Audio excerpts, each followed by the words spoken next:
Hi, welcome to Yoga and You. I'm Sanjana Prasad. In today's video, we are going to practice and learn different ways of moving into Halasana or plow pose. You can rock and roll and go directly into Halasana, transition from Sarvangasana. Very advanced practitioners can even go from Prasarita Padottanasana, from standing directly into Halasana. We can also use props, blocks, chair, wall to help us to experience this posture. When you're practicing Halasana, if you notice, Halasana is very similar to Paschimottanasana. So it's basically a Paschimottanasana but in an inverted form. So it is an inverted forward fold. But a lot of people fear going into Halasana. It is just the fear of falling out of the posture on either side. And practicing these simple tweaks will help you and give you the confidence to get into Halasana comfortably. So let's get started.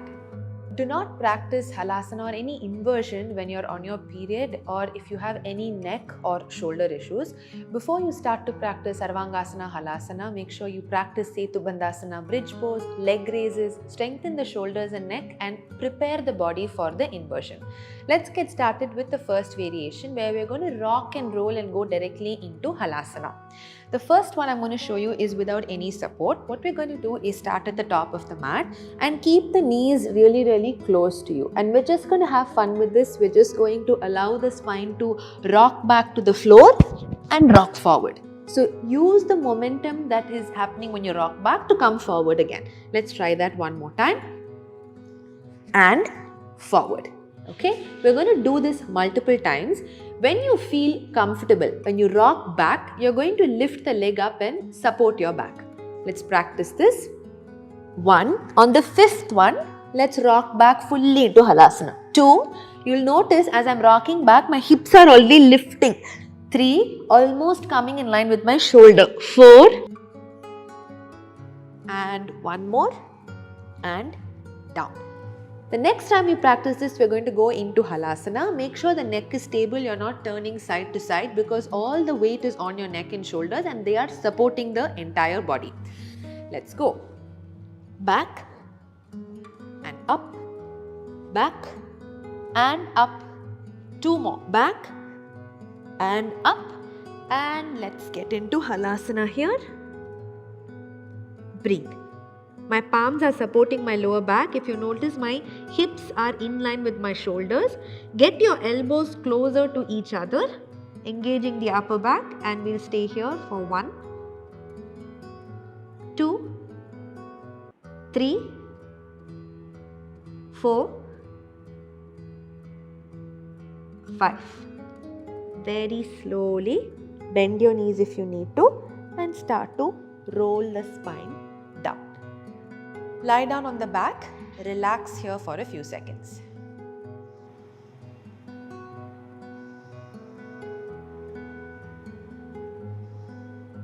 And slowly come up to a seated position.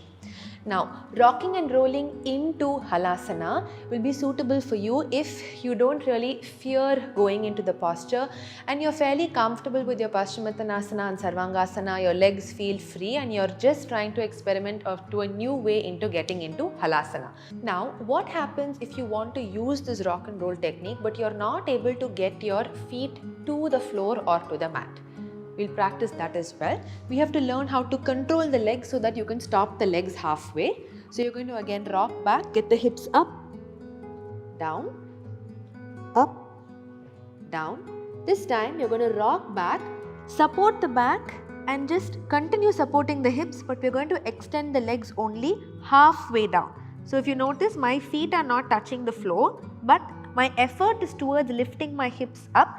I can even soften my knees and allow my feet to hang above the floor. We'll stay here for a few breaths. Breathe. Definitely don't talk like me during this posture. Focus on your Ujjayi breathing. Once you're done with about 5 breaths, you can soften the knees and slowly roll down. Relax on the back for a few seconds. Now we're going to learn how to move from Sarvangasana to Halasana. So let's lie down, extend the legs forward. From here, as you inhale, lift the legs up, lift your hips up and support the back. Now if you notice in my Sarvangasana, my hips are not completely in line with my shoulders, and this is one common mistake that happens while transitioning. So when I try to get my feet down to the floor, I am not able to reach the floor because my hips are still far away from my shoulders. So what you want to do is come back into Sarvangasana. First work on walking your palms towards your mid back. From my lower back, I am walking the palms to the mid back, and you notice as I do that, my hips are moving higher, my glutes are engaged, and I am bringing my hips in line with my shoulder. Now I am able to extend the legs up. Now as I exhale, because my hips are in line with the shoulder, it's easier for me to transition into Halasana here. If you're very comfortable, you can interlock the fingers and press the forearms down. Breathe. Just like the rocking and rolling technique, where the key difference is bringing your hips off the mat in line or almost in line with the shoulder. Same thing here. Bringing the hips up, lifting the hips up will help you to transition easier to Halasana. 3, 2, 1. Slowly bring your palms back, find that support, bend your knees and roll down, vertebra by vertebra. Now, a lot of people can take the legs back, but again, fear is what makes them stop or hesitate. So what you can do is, from Sarvangasana, you can bend your knees close to your face and then work on getting your feet down. This is what it looks like. Inhale and lift up. Now from here, first soften the knees, get your knees towards your face. Make sure the hips are in line with your shoulder. Now slowly get one foot on the ground if you can. You can even alternate by switching side to side. This will give you the confidence that the floor is right behind you. There's nothing to fear here. Now once one foot is on the ground, see if you can bring the other foot also down. And then as and when you feel comfortable, your legs are starting to give in, you feel confident, you can straighten the knees and get into a full Halasana. Slowly bend the knees and roll down vertebra by vertebra. Lie down on the back and relax for a few seconds. So what if you can get into Sarvangasana, you're able to get your hip and shoulders in line, but you're still not able to get your feet to the floor? This can happen if there is any restriction around the back of the neck or your upper back or even the lower back and the hamstrings. A chair will be very, very useful for you to use to experience Halasana. Let's give it a try. Make sure you place the chair on the mat so it has good grip. It won't slide off when you place your legs on the chair. Inhale and lift the legs up, hips up, support the back, get into your Sarvangasana. Now when you're ready, slowly you can drop one leg onto the chair, other leg onto the chair and stay here, breathe. Take full support of the chair here so you can walk your elbows together, lift the hip up completely. Make sure you're not tipping the chair over, walk the feet carefully. If you're very comfortable, you can bring your forearms down to the floor. Breathe. 5 to 8 breaths. Slowly bring your palms back. Bend the knees if you need to and roll down. Now here we are using a chair. As you get more and more comfortable, you can reduce the height of this chair. You can even start to use yoga blocks to take your legs when you feel more comfortable to get closer and closer to the floor. The last one we're going to practice is using the wall for Sarvangasana and chair for Halasana. So if you're very uncomfortable with Sarvangasana, you're feeling a little unstable and you feel like you need a little bit more support, then this variation is most suitable for you. So let's give it a try. Start by getting your hips really close to the wall, and from here you're going to lie down on your side first, and then you're going to turn around and place both legs on the wall, and if you need to adjust a little bit more, you can get your hips a little closer. Now from here, let's bend the knees, place your feet hip width apart on the wall. As you inhale, you're going to lift your hips up.